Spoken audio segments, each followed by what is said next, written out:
السعال الديكي، وهو من الأمراض التي تصيب الأطفال دون سن السادسة من العمر، وهي عدوى تصيب الجهاز التنفسي للطفل ويصاب على إثرها بنوبات من السعال الجاف الشديد يتبعها شهيق. والحديث أكثر عن الموضوع ينضم إلينا من الرياض الدكتور سامي الحجار، استشاري الأمراض المعدية والفيروسات بمستشفى الملك فيصل التخصصي. دكتور سامي صباح الخير، وخليني أبتدي أسألك يعني سؤال يعني يمكن بسيط، بس ليش اسمه السعال الديكي؟ يعني هو سعال بس ليش ديكي؟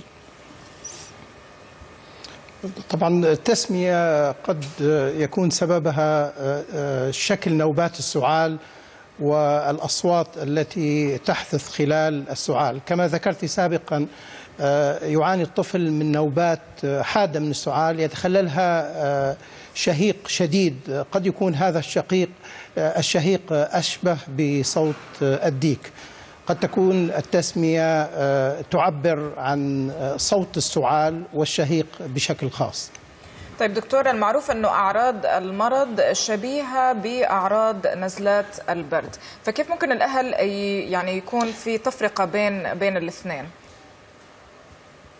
هو في الحقيقة المرض يمر في مراحل، كما ذكرت المرحلة الأولى وتمتد لمدة أسبوع أو أسبوعين يعاني الطفل من أعراض مشابهة للزكام أو نزلات البرد، لكن المرحلة الثانية وهي مرحلة السعال يظهر السعال بشكل واضح، وهذا السعال يتطور إلى نوبات شديدة يتخللها الشهيق.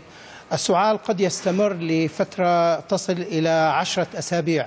طبعا مرحلة السعال تكون واضحة كما ذكرت، نوبات السعال تكون متتالية، وخلال نوبة السعال يكون الشهيق، والشهيق الطفل يحاول أن يأخذ التنفس. طبعا خلال نوبات السعال يصاب الطفل بضيق تنفس شديد ويظهر الازرقاق على الشفتين، وفي هذه المرحلة في الحقيقة هي مرحلة خطيرة، وبالأخص في الرضع ممن هم ما دون 6 أشهر من العمر. أيوه. طيب دكتور، يعني احنا كمان ذكرنا حكاية انه هو معدي، اذا تحكي لنا اكثر عن هذا الموضوع، كيف تنتقل هذه العدوى وهل في طريقة لتجنب انتقالها؟ طبعا المرض معدي، ففي حال إصابة في محيط المنزل فنجد أن طبعا تنتقل الجراثيم عن طريق العطاس والسعال. تكون القطرات المخاطية من الشخص الذي يقوم بالسعال محملة بالجراثيم، فإذا أخذنا إلى انتقال المرض في نطاق البيت احتمال الانتقال لأشخاص آخرين تصل إلى حوالي 80%، وعلى الأخص إذا كان الأشخاص المخالطين لا توجد عندهم أي نوع من الحماية من المرض، إما نتيجة لإصابة سابقة أو نتيجة لأخذ اللقاحات الواقية. طبعا التشخيص المبكر للشخص المصاب واستعمال مضادات حيوية معينة يساعد بالتخفيف من العدوى في المحيط. طيب دكتور، هناك اعتقاد عند البعض أنه السعال الديكي تم القضاء عليه تماما بسبب حملات التطعيم الوقائية، ولكن يبدو أنه فرص الإصابة لا تزال موجودة، وفي بعض الأحيان هي في تزايد، فماذا يعني ذلك؟ أولا لماذا ذلك؟ وهل يعني أنه التطعيم غير كاف؟ هو في الحقيقة اللقاح غير كافي. طبعا اللقاح يعطى في مرحلة الطفولة المبكرة، لكن سرعان ما تنخفض المضادات الواقية من الجرثومة المسببة للسعال الديكي مع تقدم العمر، لذلك هناك حاجة لإعطاء جرعات منشطة.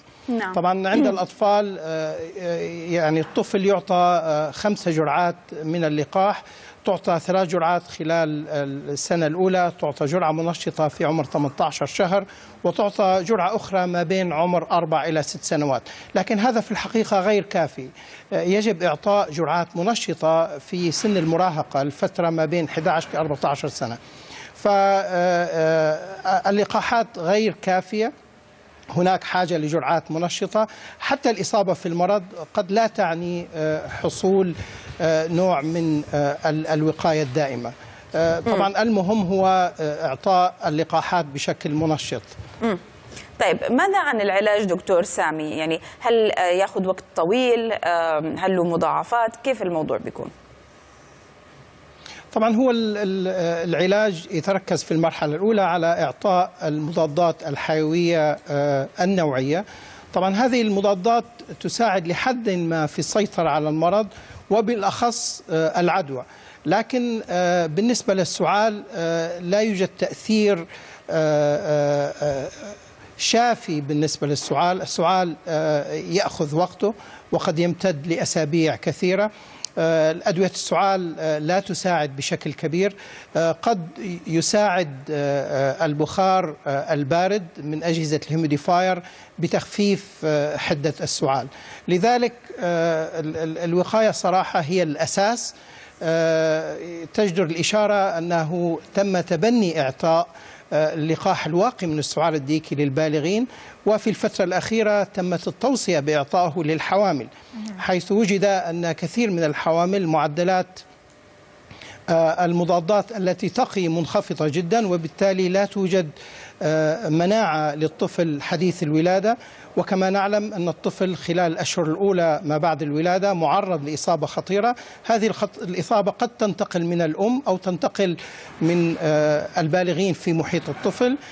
فإعطاء اللقاح للأم الحامل سيساعد في رفع المضادات الواقية التي تنتقل عن طريق المشيمة إلى الطفل الرضيع وتؤمن له حماية. لذلك في الحقيقة الأساس في السعال الديكي هو الوقاية بإعطاء اللقاحات وبشكل منتظم مع إعطاء اللقاحات المنشطة. طيب دكتور، ما هي مضاعفات هذا المرض في حال لم يتم اكتشافه وعلاجه في وقت مبكر؟ في الحقيقة بالنسبة للأطفال الرضع هناك خطر شديد على حياة الطفل، إذ خلال النوبات الشديدة قد يتعرض الطفل للاختناق.